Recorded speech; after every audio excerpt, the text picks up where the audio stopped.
Good afternoon. Welcome to 5 Reasons Why You Shouldn't Harm Your Loved Ones During Quarantine. It's my pleasure to be bringing you episode 25 today. Again, it's beautiful outside. We have so much to look at and appreciate that before quarantine, we just didn't have time to stop and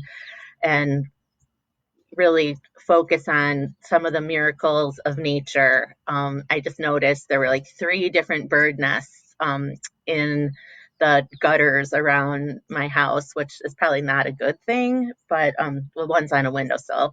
But, had we been having all this maintenance and everything, those poor little birdies wouldn't have lived to hatch in their little nests. And so just wanted to, share that with you. Also, just a reminder, as always, and I do have a special place in my heart for the elderly. They are doing testing now in nursing homes and assisted living facilities, and they are finding more and more cases there. So beware. It wouldn't surprise me in the way that I track the numbers if as this testing of the elderly becomes more frequent, if those numbers cause our overall numbers to go up. I don't think we'll necessarily go back to the spike that we saw earlier in the month, but don't be misled in thinking that, everything is going to be a-okay tomorrow, because we're certainly not there. As of today, there's 3,407 deaths from COVID-19. That's up 133 from yesterday. And as I mentioned yesterday, earlier in the month, we were rising by multiple hundreds and multiple thousands of new cases per day. So this really is showing that the stay-at-home order is working. We have 38,210 total cases in Michigan, which is up 432 from yesterday. And again, even last week, we were going up 1,000 at a time. So other updates before we get to our topic today. If you get phone calls from blocked numbers or numbers you don't recognize, you should answer them. That is how those phone calls are how the Michigan Department of Health and Human Services, as well as the governor's task force volunteers, are contacting people to tell them if you have been in a place where COVID-19 was discovered, one of those places of origin where someone got the virus. In anticipation of our new world, JetBlue is the first airline to require masks for all phases of travel, whether you're waiting in the gate or on the plane, deplaning, baggage claim, whatever. That goes into effect on May 4th. I'll save that next one for last. And then I wanted to give a shout out to Nino Salvaggio's. They will not let you in the store unless you're wearing a mask. And if they are at capacity for the number of people permitted to keep social distancing as required by the governor's executive order, then an alarm goes off at the door. An employee will come and escort you out to the waiting line. All efforts to be commended by all people on the front line. I don't know if any of you read the article about the ER doctor in New York who has really been at the front line the whole time since this all started back at the beginning of March, end of February. And she committed suicide 2 days ago because of the emotional stress that this caused. And just how heartbreaking. I believe she was in her late 40s, maybe 47. And that's just so heartbreaking to hear those stories of people who gave their all and didn't make it. And it had to do with stress. So I want to, we've mentioned it before in other episodes. I'll remind you again, check in with your kids, check in with your loved ones, check in with your friends. Say hi, how you doing? We can only get through this together. And even if together as a part, we still need to know that we're there for each other. There's times when people start crying and they don't even know why. So as the last part of my update, after I, beg you to keep in touch with everyone, your neighbors, you see someone walking by down the street, give them a wave. You never know what will make people's day. For those of you who you may have seen it, I could have a lot of funny names for this particular meeting between President Trump and the governors of all the states, but I don't want to put my political views or dismay into this cast. So just as news, President Trump has had a call with all of the state governors yesterday and suggested or encouraged schools to reopen before the end of the school year. Not one of the governors on the call responded to this idea. The proposal is that desks would be 6 feet apart, that students would eat meals in their classroom, not in a lunchroom. And the reason that schools should open is so that parents can go back to work. And just think about that for a minute. Kids can't go back to school unless they're all tested, and teachers are tested, and staff are tested. And parents can't go back to work until their employers have all of the necessary PPE that they're required to furnish to their employees, and that they're all tested. So it's May. There's probably, if they were in school, 6 weeks left. So even if this was a good idea, logistically, it's kind of a nightmare. And then let's think about our shortages of PPE, our shortages of masks, our shortages of the reagents, even if we have the testing kits, and the delay in getting those results back. So just looking at a calendar, how would that ever work, especially since we don't have enough supplies in Michigan at this time? We're getting more and more every day, and people have you seen like the hand sewn masks? They're awesome. I love them. And people are being so creative with them. And so, certainly if you have nothing else to do and want to be humored, some of them are really, really funny. They're like monster teeth, or they're, like eating a leg. I don't know. They're just funny. You can just Google them. You can buy them online. You can have a friend make them. Any fabric with, I don't remember what that stuff's called that they put in them, but anyway, they're pretty cool. But going back to this idea of if the school should reopen, the CDC has recommended that if that happens, there would be 3 phases of reopening. It hasn't been published exactly what that would be. It kind of sounds like they're not so on board with the reopening idea.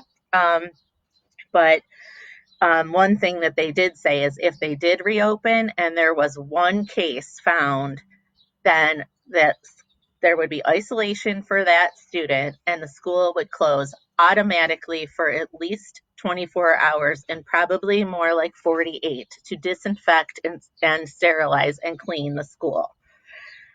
So again, there's problems.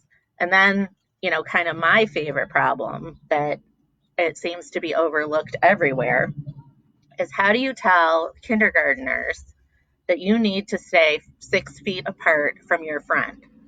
How do they play trains or dolls or, whatever it is, and do, or, write on the board, do puzzles, do art projects even, where all the supplies are shared?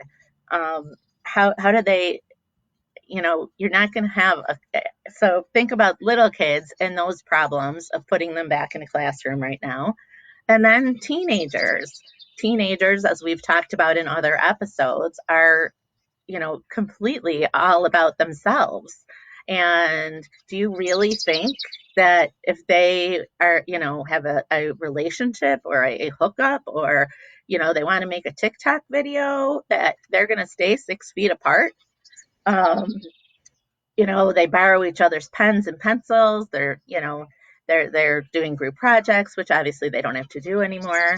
But just think about all of the rebellious aspects of teenagers, and look at what happened earlier when the stay-at-home order first went into effect, and all the parties that were happening. And this would be schools enforcing, not the governor, not $1,000 fine, not a $500 fine and a misdemeanor. So, that's kind of what's happening today in the COVID-19 world. So now there's a lot of birds around my house right now. So that's what you hear. And it's just happy sounds of spring. Now I'm going to talk a little bit about parenting time. And, yesterday, that was a really important episode, I think, for a lot of people who don't have a lot of knowledge about divorce. And, it's obviously a very hard choice to make, but it's also a very hard choice to be ready to act on. And so episode 24 from yesterday was all about kind of a checklist of things to think about, things to gather, and how to be prepared if that is something that is in your plans for the future, and what that means. Today we're going to talk about parenting time. We're going to start out by talking about parenting time in the MDHHS context of protective services, foster care, child protection. And there was a new directive that came out on April 24th. It is in response to Executive Order 2020-59 by the governor, which is our latest stay-home order. And it replaces the directive from March 24th, 2020, which was also about parenting time. Before we get into what the new order, the old order basically said there was a hard no on face-to-face parenting time if you were involved in a reunification or a child protection case at all. That all of that the parenting time would still occur, but it would be by video, by FaceTime, by Skype. And they felt that there were no social distancing measures that could protect children who were wards of the court or under the supervision of DHHS. Nothing is perfect, and that had no exceptions. And then there was a directive from the district director that said, well, under certain circumstances that are very narrow, if you can show A, B, and C, then maybe we'll override our policy. Those were far and few between, if any, were granted by the director.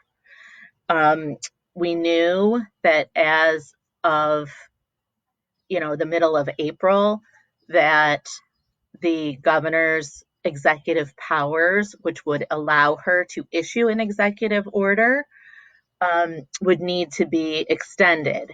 And when it was extended, then the stay-at-home order would be reevaluated and either extended, modified, or canceled. And so because our access to courts is for essential and emergency issues, during that time, it's opened up a bit now, it was kind of a wait and see. And so that is what most attorneys did, is we knew who was in our pipeline. We knew who we had to help. We knew who had parenting time that was unacceptable or that had changed to be contrary to the best interests of the child or children involved.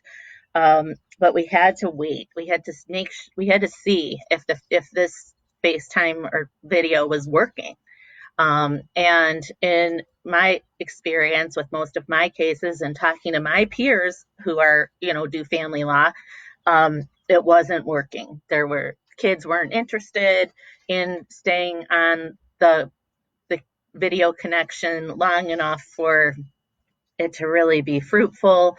Or older children were like, why can't I see you? Why can't I see you? I want to sleep in my bed, whatever it was. So, but a lot of kids had a lot of mental health issues, tantrums, acting out as a result of this minimalization of their prior in-person parenting time. So this new directive, which is 20-032 from April 24th, 2020, kind of opens up the discretion of DHHS in certain circumstances to allow in-person parenting time. And there's some parts of it that I think are kind of vague, and I would encourage all of you to, I'll post it, but I encourage all of you to Google it if you can't wait for me to post it. And if you just put in MDHHS 20-032 parenting time, it will come up. Or you can send me an email, lisa@kdlawgroup.com, and I'll just shoot it right back to you. That's an easy way too. So one of the things that it does is it breaks down parenting time and the discretion of the worker based on where you are in the process. Now, at one of the talks last week, we talked about investigations and the difference between police investigations and protective services investigations.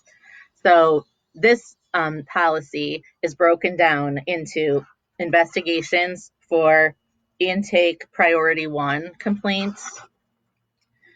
It's broken down into intake priority 2 complaints.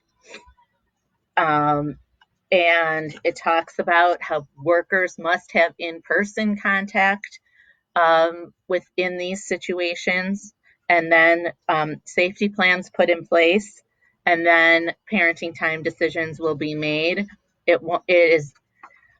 I wish I could tell you that it was on a case-by-case basis, but it's not, because there's a lot of guidelines, but it sort of is a case-by-case basis. And it's going to depend what the allegation is. It's going to depend on the health of the parents, the health of the kid, the health of the foster parents, if they're with a relative or if they're with, foster parents who are unrelated, if it's a kinship care situation. So all of those are now going to be considerations. If it's an ongoing CPS case, until at least May 15th, 2020, in-person contacts with child victims for CPS ongoing cases have been reduced to the following. Complete like flashing lights. This makes no sense. There is intensive, which is 1 contact per month is required in person with supervisor consultation to ensure staff safety. Remaining 3 contacts must occur using an allowable alternative. So if you fall in this intensive category, which is not defined in the policy, then I am assuming that's the group that gets 1 hour a week each week.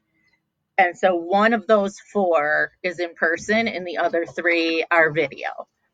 As for high, which is the next level, they get 1 contact per month in person with supervisor consultation and 2 contacts using an allowable alternative. Moderate has no in-person contact, and all contacts must occur using an allowable alternative. Low has no in-person contact, and all contacts must occur using an allowable alternative. Then there's an exception. But again, I don't think this is clear, and I don't think this makes sense. More frequent in-person contact with the child must, mandatory, occur if it's necessary to determine or respond to a child safety concern. Coordination with law enforcement should occur if necessary.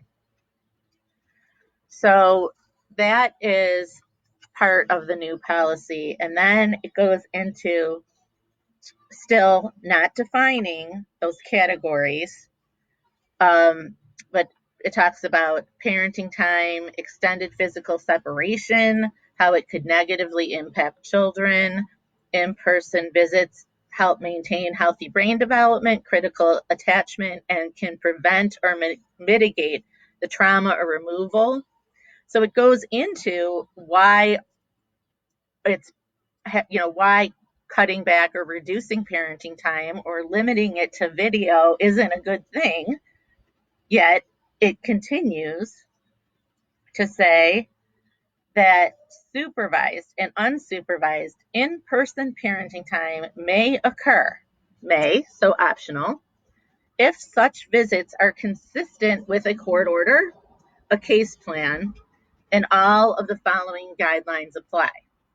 So remember, like way back at the beginning, like episode 1, 2, at the beginning, when we talked about parenting time, we talked about how custody orders are still enforceable and that they're still in effect. And even with the stay-at-home order, you were allowed to transport your child and that you could be held in contempt if you violated that. So we have that column. Then we had our reunification cases, our cases under the supervision of the court. And we had Governor Whitmer's order that said that parenting time orders should be enforced. The Michigan Supreme Court said parenting time orders should be enforced. And DHHS, Protective Services, came out with a policy that said no, there won't be any in-person parenting time. So now what they've done is they have set up a list of criteria so that the court order will trump the policy, which is not what we had at the beginning of March. So this is a great thing. This is the way it should have been initially. Courts speak through their orders. They're not allowed to be violated. The parties are bound by them. There are circumstances if you violate them. And this is one instance where, thank goodness, DHHS has said the court can order whatever is best for the child, because we didn't have that before. We had blanket policy. So the criteria, and I'm not going to go through all of them because they're lengthy, but if you call me or if you want to talk about this more, we can. And the number is 248-792-3060. Shoot me an email, put a comment in. I'm happy to respond to comments even now while we're talking. But so the basic guidelines, which remember, guidelines are not the same as rules. Guidelines are suggestions. They are not mandatory. They are just suggested, and basically say that there has to be healthy households. That means there has to be no symptoms for the past 3 weeks. Screening has to be completed with no responses. And that's all about, has anyone in the home had to isolate? Were you self-quarantine? Have you had any contact with anyone who possibly had COVID-19? Things like that.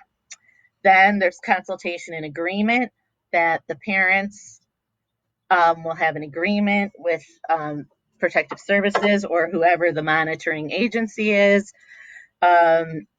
that who other than them can have contact with the child, if anyone, and that they will have an escalated based on concerns. If you violate or if the child's at risk, what's going to happen to you? There's guidance for planning in-person parenting time after there being a loss of in-person parenting time for a long time. And if the child is actually in a placement, like in a caring institution, if they're, at Children's Village or at one of the residential facilities, if they're in the hospital for mental health care, there are specific guidelines as to those visits, and there's even guidelines for sibling visits. So it appears that they realized that it was too strict and it was interfering with the relationship between parents and children. And so they have given the workers more discretion, and court orders are now the guide and the gospel. So if you need those court orders changed, you got to reach out. You got to talk to, you want to have your worker on board. You don't want to go rogue because the judge probably won't grant it. But if you have a discussion with your worker and say, okay, I know about the new policy, the court order says this right now. Like, let's say it says it's unsupervised for mom and it's supervised for dad. And they're living together and they're planning together. And mom is the supervisor for dad. Okay. So is that a situation where you can ask for in-person parenting time? Probably, but it's going to have a lot of restrictions. Is that a situation where you can present to the court that there's been, 10 negative drug screens and that the reason that dad was being supervised no longer exists, and ask for return home? Maybe. So you want to be having those conversations. People know what services were required of them. And if you haven't been working on them because there was no access, see if there's an alternative online. There are a lot of online resources. If you need to be in therapy, they're doing therapy sessions by Zoom or by other video media. And you just gotta just make it happen. And if you've done things on your own that improve you as a parent or as a person during this stay-at-home time, make sure your worker knows about it. Make sure that if you, made sandwiches for homeless people and took them down there, or took a meal to, Beaumont Emergency to feed the first line, healthcare workers, or made masks and delivered them to wherever. Let your worker know that, because that is very selfless and very generous and very gracious. And those are the people who can put their children first. And most people get in trouble with protective services because they didn't put their children first. So let's use this as a stepping stone to not only be good citizens, but to be good parents, and make sure that you document and you provide it to your worker so that it can help you. Also, part of this policy, which is 5 pages long, is a resources section, and it has a bunch of different links, including there's one about cloth face coverings for children. Obviously, if you're going to have face-to-face parenting time with your children, or if they're going to be coming home, you need to find out who's going to provide the mask for the child. And for some people, financially, they couldn't go and get the supplies to make it themselves. So that's something that DHHS is going to have to help you with. So make sure you have the discussion. If you have a child with breathing difficulties and they get, they have regular monthly medical care or weekly medical care, you need to have the discussion of how that's going to happen. Can you go to those medical appointments, or is only the foster parent going, or are they happening by video? And if they're happening by video, you can call into the video just like the foster parent can. So that's just another way to stay connected to your child in hopes that they will be home soon. So with that, I will end today. I think I'll do a little scroll on my comments here and just see if anybody has any questions. I don't see any right now, but of course you all know where to send them if you have them.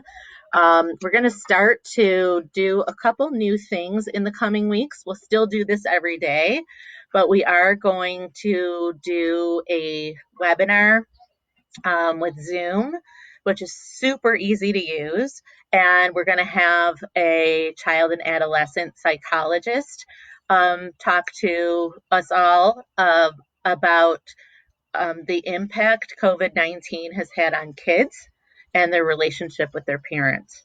So I think that will be some really interesting information. And so watch for that post and connection information. And I hope that everyone goes outside today. You can hear the birds, and it's just, I love it. But 5 reasons not to harm your loved ones while in quarantine with them. Protective services workers are essential. The police are essential. There's no room in our jails or prisons, and there is no way to social distance. It's a breeding ground for COVID-19. It's another area, actually, in addition to the nursing homes and senior facilities, where it is going up as the public who has stayed home is going down. And then fourth, I forgot, I'm not knowing how to count today.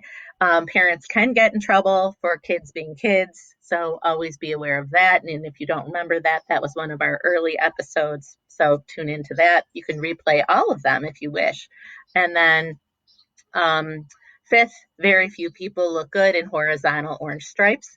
And so with that, oh no, I do have one more thing. I'm sorry, 2 more things.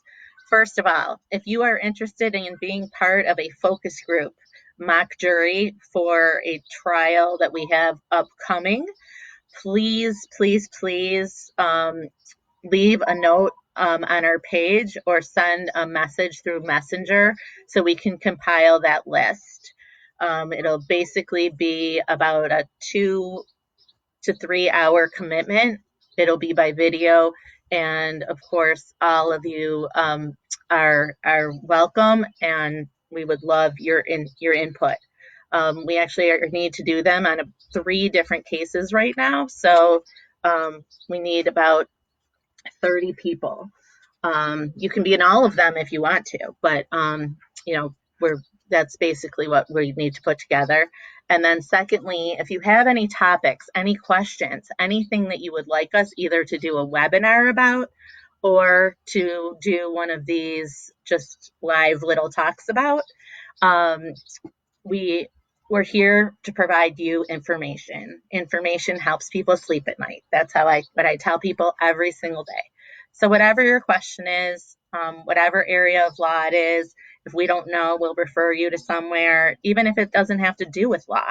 If it has to do with, I've run out of things to do with my child.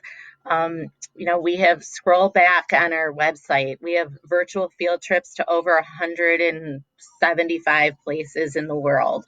That's a great thing to do with your child every day.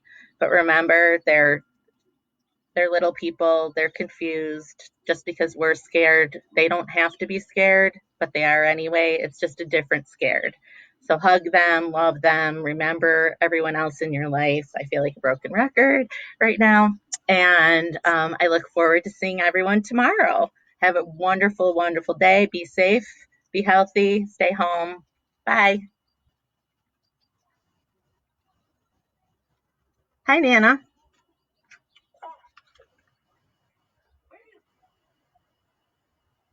Oh, I do a lot of work to prepare it before we go